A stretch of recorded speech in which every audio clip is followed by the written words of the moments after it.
সবাইকে জানাই শুভ দুপুর। আমার আরেকটি ব্লগে জানাই আপনাদেরকে ওয়েলকাম। আজকের দিনটি হলো ওই নেতাজি সুভাষচন্দ্র জন্মদিনকারী দিনটি। আমরা স্কুলে পালিত হওয়ার পর পালন করার পর চলে এলাম হলো আমাদেরই পাশে অবস্থিত রবীন্দ্র সরোবর লেক। তো এখানে আমরা হেঁটে হেঁটেই এসেছি। বাসে বা অটোতে করে আসতে আরও কম সময় লাগে, এই 5 মিনিটের মধ্যে চলে আসা যায়। এখানে আসতে মোটামুটি হেঁটে 15 মিনিট সময় লেগেছে।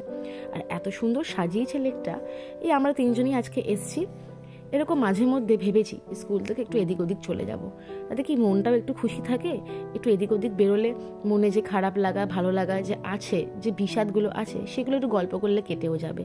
আর এত সুন্দর জায়গা, শীতকাল তো তাই আরও বিশেষ করে এলাম যে শীতকালটাতে একটু রোদ্দুরে বসলে একটু ঘুরলে ফিরলে আনন্দ লাগবে।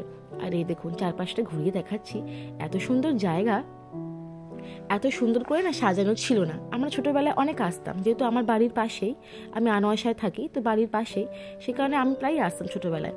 কিন্তু এরকম করে সুন্দর সাজানো ছিল না। এই গত কয়েক বছর কোভিডের আগে থেকেই সুন্দর করে সাজিয়েছে। অপূর্ব লাগে, অপূর্ব লাগে।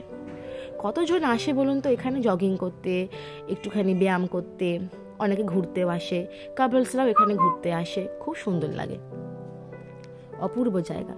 আর এই দেখুন, এই দুটিতে মিলে সাঁতরে বেড়াচ্ছে সুখের সাগরে বর বউয়েরা।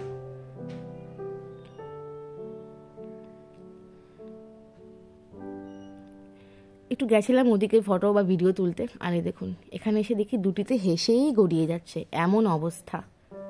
কি নিয়ে হাসছে কে জানে, মনে হয় আমাকে নিয়ে হাসছিল। আর একটু রিলস বানালাম, একটু ভিডিও করলাম। এখানে আসবো, এত সুন্দর ভিউ, এত সুন্দর রোদ্দুর, আর ভিডিও বানাবো না কখনো হতে পারে।